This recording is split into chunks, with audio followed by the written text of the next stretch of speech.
¿Cómo estás? Te saluda tu amigo Mauricio Pérez, bienvenido a tu programa Pasión por el Evangelio. Soy locutor del programa de radio Semillas para la Vida, mismo que puedes escuchar por radio o lo puedes escuchar también en nuestro sitio en internet semillasparalavida.org. Me da mucho gusto estar contigo en esta ocasión, como siempre, reunidos aquí para reflexionar acerca del Evangelio de este domingo. Ya estamos en el tiempo ordinario. Celebramos el domingo segundo del tiempo ordinario en el ciclo litúrgico A, en el cual reflexionamos acerca del Evangelio según San Mateo, usualmente, aunque en esta ocasión, en este segundo domingo del tiempo ordinario, nos toca leer una perícopa del Evangelio según San Juan. El tema central de hoy es el Cordero de Dios, es un tema sobre el cual hay mucho que reflexionar. Y como siempre, el propósito de esta emisión es que reflexionemos acerca del Evangelio, que hagamos un análisis bíblico de esta perícopa, para que cuando la leas en la Santa Misa saques mayor provecho a estas palabras que el Señor tiene que compartir con nosotros.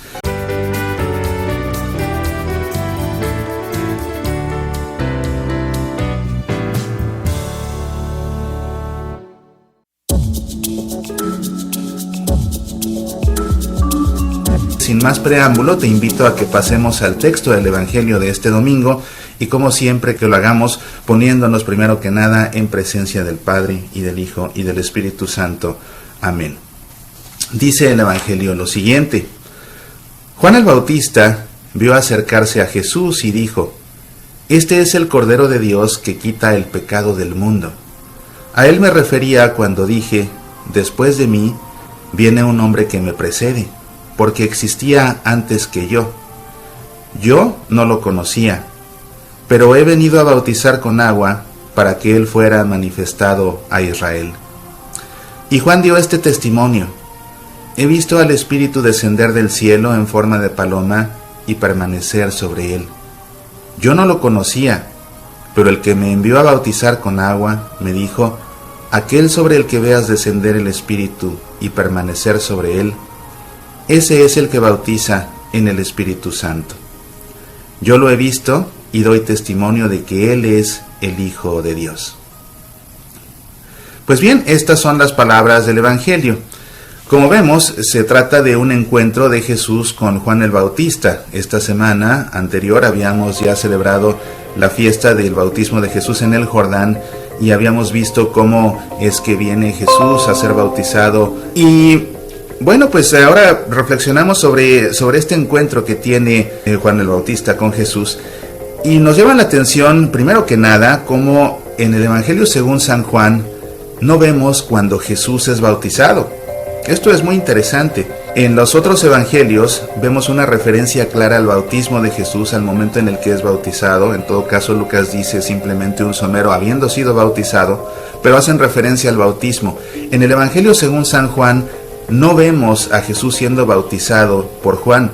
Este encuentro que tiene Jesús con Juan sucede después de su bautismo, y vemos así que Juan habla, pero en retrospectiva, diciendo, por ejemplo, Juan dio este testimonio: He visto al Espíritu descender del cielo en forma de paloma y permanecer sobre él. ¿Cuándo vio esto? Justamente cuando lo bautizó, porque eso fue lo que sucedió. Según refiere Mateo, se abrieron las puertas del cielo desciende el Espíritu en forma de paloma, se posa sobre Jesús y se oye una voz del cielo que dice: Este es mi Hijo amado en el que he puesto todas mis complacencias. Entonces es a lo que se refiere Juan el Bautista, al momento en el que bautizó a Jesús. Ahí fue cuando vio al Espíritu descender del cielo en forma de paloma. Pero como vemos en este Evangelio según San Juan, no vemos en sí el momento en el que Jesús es bautizado. Él simplemente está haciendo este análisis en retrospectiva acerca de Jesús. Pero lo que nos llama la atención más, y este es realmente el mensaje importante, es la forma como Juan el Bautista se refiere a Jesús. Se refiere a él de una manera muy concreta, muy novedosa, porque antiguamente no se había desarrollado una teología mesiánica en torno a la figura del Cordero de Dios, y lo que dice Juan aquí marca la pauta para desarrollar una cristología muy profunda a través de este concepto, que es el Cordero de Dios. Juan el Bautista se refiere a Jesús como el Cordero de Dios. Dice: Este es el Cordero de Dios. El Cordero de Dios que quita el pecado del mundo. Y estas son las tres ideas sobre las cuales me gustaría que reflexionemos en esta ocasión. porque las tres son importantes. Cordero de Dios que quita el pecado del mundo. Cada una tiene mucho que reflexionarse, así que vamos simplemente a dar algunas ideas principales en el espacio que tenemos disponible aquí en tu programa Pasión por el Evangelio. Primero que nada, Cordero de Dios. ¿A qué se refiere Juan el Bautista y en todo caso Juan el Evangelista cuando hablan de Jesús como del Cordero de Dios? En la antigüedad, me refiero al pueblo en el Antiguo Testamento, se tenía la figura de un cordero que era el que se usaba para expiar los pecados del pueblo. Los sacerdotes mataban a un cordero y con este cordero se expiaban los pecados del pueblo, los pecados de los hombres. En especial en la fiesta del Yom Kippur, la fiesta de la expiación, los sacerdotes mataban corderos y con ellos expiaban los pecados, expiaban las culpas de todos los hombres del pueblo. Hay un cordero muy importante en el Antiguo Testamento que va a quedar vinculado al Cordero de Dios, que es Jesús, que es el Cordero Pascual. Recuerda que después de años de esclavitud del pueblo de Dios por el pueblo de Egipto, Dios le encomienda a Moisés la tarea de liberar al pueblo, y para ello Dios comienza a mandar una serie de plagas sobre el pueblo de Egipto para que el faraón se desespere y finalmente deje en libertad al pueblo de Dios. Y la última de esas plagas consiste en que el ángel del Señor va a pasar por la noche aniquilando a los primogénitos de todas las casas que se encuentre a su paso. Y Dios le dice a Moisés que la señal para el ángel del Señor de que en determinada casa habita una familia hebrea y así se salven de la muerte, es que con el cordero que ellos van a comer por orden de Dios en esa cena de Pascua para celebrar su liberación, ellos tomen un poco de sangre de ese cordero y con esa sangre marquen la puerta. Y con esa marca, cuando el ángel pase y vea la marca de la sangre del cordero, esa casa va a ser salvada de la muerte. De manera que en aquella noche de Pascua, los primogénitos del pueblo de Israel fueron salvados por la sangre de ese cordero. Como ves, una relación ya muy fuerte con Jesús, que es el Cordero de Dios, que morirá en una cruz y con su sangre nos salvará a todos de la muerte. Esto es realmente, para ellos era muy significativo porque ellos tenían en mucha estima este Cordero y lo que significaba la Pascua de la Liberación, y de esta manera, entendiendo a Jesús como el Cordero de Dios, veían ellos que Jesús era el liberador definitivo, el liberador del pecado, el liberador de la muerte, sobre todo el salvador de la muerte, pero además pues ya escribiendo Cordero de Dios con C mayúscula, porque Jesús es el Cordero definitivo. En todo caso, tanto el cordero que se empleaba en los templos para matarlo y que con esto se expiaran los pecados de los judíos, como ese cordero pascual, tuvieron que ser muertos. Y lo que perdonaba uno los pecados era la inmolación de esos corderos en el templo. Lo que los salvó de la muerte en aquella noche de Pascua fue la sangre de ese cordero. Y también vamos a ver que en el capítulo 53 del profeta Isaías, el tercero de los profetas que se llamaban Isaías, porque fueron 3 profetas que se llamaban Isaías y los 3 están compilados en un libro que conocemos como el libro del profeta Isaías, el tercero de ellos presentaba un canto en el que habla de un cordero sufriente. Y llama mucho la atención cuando uno lee la descripción de ese cordero sufriente en ese canto. Es muy similar a la agonía que sufrirá Jesús y a los tormentos que sufrirá Jesús antes de morir en la cruz. De manera que se puede establecer también esa relación entre ese siervo sufriente que acaba siendo un cordero y precisamente Jesús, el Cordero de Dios. Como quiera que sea, todo esto está relacionado con un cordero que es sacrificado, con un cordero que tiene que morir. Y de esta manera Jesús mismo, para poder cumplir su misión, va a tener que morir, va a tener que ser inmolado, va a tener que ser sacrificado como un cordero. Referirnos a Jesús como un cordero nos obliga a referirnos a Jesús como aquel que se entrega en sacrificio, que entrega su vida misma en sacrificio por salvar a los demás. Más adelante, cuando se escribe el libro del Apocalipsis, se hará otra referencia a Jesús, refiriéndose a él como el cordero degollado. Y ese término pues puede venir precisamente de esta noción en el Evangelio de Juan, de las palabras de Juan el Bautista, que se refieren a Jesús como el Cordero de Dios. Así que nuevamente insisto, referirnos a Jesús como Cordero de Dios significa referirnos a ese Jesús que tiene que entregar su vida y morir inmolado, morir en sacrificio por nuestra salvación. Eso es motivo, por supuesto, de gran respeto de nosotros hacia Jesús, porque bueno, Jesús es no solamente nuestro maestro, no es solamente el máximo de los profetas. Jesús es alguien que ofreció su vida por salvar la nuestra. Él que no merecía la muerte, Él que era Dios, ofreció su vida en sacrificio como un cordero para con su sangre salvarnos a nosotros, que somos los auténticos culpables. Este inocente de los inocentes, que es Dios mismo, acabó ofreciendo su vida por la salvación de nosotros los culpables. Y de ahí que entender a Jesús como el Cordero de Dios nos lleve a tomarnos en serio nuestra fe y a tomarnos en serio que realmente nuestra vida tiene que ser una vida basada en la voluntad de Dios y no una vida basada en nuestro egoísmo y en nuestros caprichos, con la confianza de que por su gran amor nos permite hacer lo que queramos y que finalmente nos va a salvar. Ya tenemos aquí la comprensión del concepto del Cordero de Dios, su relación con el Antiguo Testamento y más adelante la relación del Cordero del Apocalipsis con este Jesús que es el Cordero de Dios. Y la siguiente parte de la expresión que nos llama la atención es que dice que quita el pecado del mundo. Es el Cordero de Dios que quita el pecado del mundo. Tenemos que poner atención en el verbo que quita. ¿Qué significa quitar el pecado? ¿Qué significa quitar el pecado? Cuando uno lee este evangelio en griego, nos llama la atención el verbo que se utiliza para referirse a quitar, que es el verbo airein. Airein en griego significa quitar, significa retirar, es lo que significa, literalmente quitar. Pero cuando este verbo airein en griego está relacionado con la palabra pecado, amartoi, entonces se refiere, o es más bien la expresión equivalente a otro verbo en griego, que es aphineai, y este verbo aphineai significa perdonar. Entonces, realmente a lo que se refiere quitar el pecado es a perdonar. Lo que podemos entender es, este es el Cordero de Dios que perdona el pecado del mundo. Y la tercera parte de la expresión que nos llama la atención es precisamente el pecado del mundo. Nota cómo no es una expresión en plural, es una expresión en singular. ¿Y a qué se refiere este pecado del mundo? ¿Cuál es este pecado del mundo? Bueno, es que Jesús no solamente va a perdonarnos los pecados personales, los pecados de cada uno de los hombres, sino que Jesús nos va a liberar de ese pecado del mundo que tiene sometida a toda la humanidad. Toda la humanidad está sometida bajo el yugo de un pecado y definitivamente pues todos somos víctimas de la consecuencia de ese pecado y por eso nuestra vida muchas veces tiende hacia el mal, tiende a alejarse de Dios, está sometida por la concupiscencia, pero Jesús viene a salvar al mundo de ese pecado que tiene sometido al mundo. Y es a lo que se refiere toda esta expresión, no solamente el Jesús que nos perdona cada uno de nuestros pecados, sino que realmente Él vencerá, Él será el vencedor definitivo sobre ese mal que se cierne sobre todos nosotros. Y con todo esto es que Jesús, al quitar el pecado del mundo como Cordero de Dios, nos devuelve la paz que hemos perdido.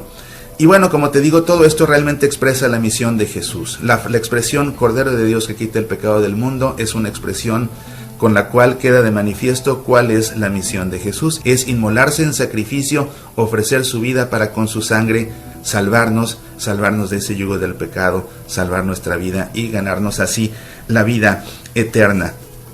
Y es por todo esto que finalmente Juan el Bautista evoca las palabras que escuchó. Dice: de aquel que me envió a bautizar con agua, me dijo, aquel sobre el que veas descender el Espíritu y permanecer sobre él, ese es el que bautiza en el Espíritu Santo. Yo lo he visto y doy testimonio, dice Juan el Bautista, de que él es el Hijo de Dios. ¿Y por qué es que Juan el Bautista termina así estas palabras o este testimonio de que Jesús es el Hijo de Dios? ¿Cómo sabe Juan que Jesús es el Hijo de Dios? Precisamente porque cuando lo bautizó y se abrieron los cielos y descendió el Espíritu en forma de paloma, escuchó la voz que venía del cielo, que era la voz de Dios, que decía: este es mi Hijo amado en el que he puesto todas mis complacencias. Juan el Bautista fue testigo de ello y por ello es que ahora da ese testimonio y por eso dice: yo lo he visto y doy testimonio de que Él es el Hijo de Dios. ¿Y cómo lo sabe? Nuevamente porque oyó esa voz del cielo que lo decía clarito con todas sus letras. Y de esta manera, bueno, pues aquí tenemos ya el entendimiento de Jesús, que es el Cordero de Dios. Y en la Santa Misa tienes que poner mucha atención a esto, porque antes de comulgar hay un momento en el que el sacerdote parte la hostia, fíjate, la rompe, la fractura. Esto es muy simbólico, muy significativo. Date cuenta cómo el sacerdote, cuando hace el relato de la última cena y se refiere a Jesús en el momento en que partió el pan y lo dio a sus discípulos, en ese momento el sacerdote dice todas las palabras, pero en ese momento el sacerdote no parte la hostia. De hecho, en la Santa Misa, en las normas litúrgicas, está prohibido que el sacerdote parta la hostia en el momento de la consagración. Hay algunos sacerdotes que lo hacen, pero está prohibido. El momento en el que el sacerdote parte la hostia es justamente en este otro momento, en el momento del Cordero de Dios, el momento del Agnus Dei. Entonces, como te digo, es muy simbólico que el sacerdote parte esa hostia, la fractura, la rompe, ¿verdad? Para que sea visualmente perceptible para nosotros esa inmolación del Cristo que es fracturado y ya partido. Entonces nos lo muestra partido y dice el sacerdote: este es el Cordero de Dios que quita el pecado del mundo, dichosos los invitados a este banquete. Y nosotros también en la Santa Misa 3 veces vamos a reconocer a Jesús como Cordero de Dios, ¿verdad? Vamos a decir: Cordero de Dios, Cordero de Dios, Cordero de Dios, ¿verdad? Y decimos todas estas palabras que ya sabes quién las dijo primero, Juan el Bautista. Primero le pedimos que tenga piedad de nosotros y finalmente le pedimos que nos conceda la paz. Y para que nos pueda conceder la paz necesitamos precisamente que quite ese pecado del mundo, que aparte el mal de nosotros, para que podamos vivir como hijos de Dios, y viviendo como hijos de Dios, pues podamos entonces verdaderamente vivir en paz y recuperar la paz. Y es por ello que decimos 3 veces: Cordero de Dios que quitas el pecado del mundo, ten piedad de nosotros. Cordero de Dios que quitas el pecado del mundo, ten piedad de nosotros. Cordero de Dios que quitas el pecado del mundo, danos la paz. Y después de eso comulgamos. Entonces, como ves, ¿a quién vamos a comulgar? A ese Cordero de Dios que se ofrece en sacrificio, que da su vida por nosotros. Recuerda que la Santa Misa es el banquete del Señor, pero la Santa Misa es, primero que nada, un sacrificio eucarístico. Un sacrificio en el que Jesús se ofrece en sacrificio. Y bueno, pues aquí tienes las ideas centrales del Evangelio de este segundo domingo del tiempo ordinario en este ciclo litúrgico Agra. Aprovecho para hacer un anuncio comercial, por supuesto, y es que déjenme recomendarles este libro, uno de los libros que he escrito, Todo lo puedo en aquel que me conforta. Déjenme decirles que este libro es del agrado de los lectores que lo han leído. Es una colección de ejercicios espirituales. En alguna ocasión tuve que dirigir un retiro de animación apostólica y posteriormente compilé todas las meditaciones de ese retiro en este libro, Todo lo puedo en aquel que me conforta. Es un libro que trata sobre la espiritualidad apostólica según San Pablo. Te va a gustar mucho.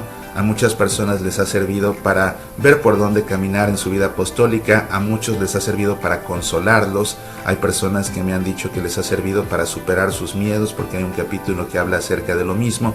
Todo lo puedo en aquel que me conforta. Yo personalmente lo leo de cuando en cuando porque también a mí me sirve releer estas reflexiones y también las oraciones con las que cierro cada una de las meditaciones.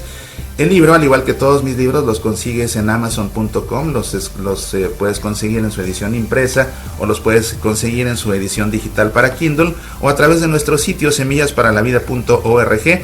Ahí encuentras los libros y puedes tú pedirlos del país donde te encuentres, ya sea de manera digital o de manera impresa, y Amazon te los lleva hasta la puerta de tu casa. Pues bien, vale la pena entender este concepto del Cordero de Dios. Es un concepto muy muy importante, porque cuando entendemos a Jesús como el Cordero de Dios, te digo, ya no entendemos a Jesús como ese bonachón que todo lo tolera, que todo lo permite, que a fin de cuentas nos ama a todos. No, entender a Jesús como el Cordero de Dios implica forzosamente entenderlo como el Salvador que da su vida, que muere porque para que nosotros no muramos.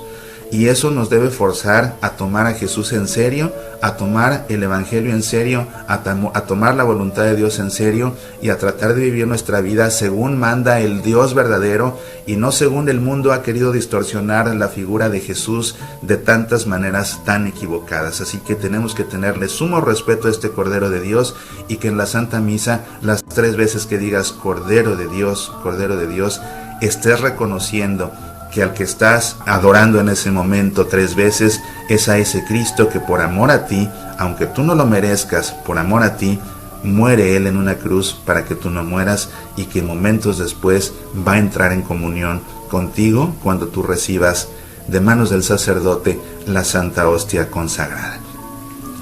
Pues bien, te invito a que terminemos esta emisión, como ya es costumbre, haciendo un momento de oración, y para ello te invito a que cierres tus ojos un instante, coloques tu mano sobre tu corazón y en silencio hagas eco en tu interior a estas palabras: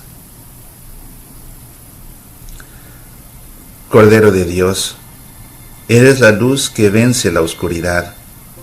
Danos tu luz. Cordero de Dios, eres el siervo que sirve a Dios.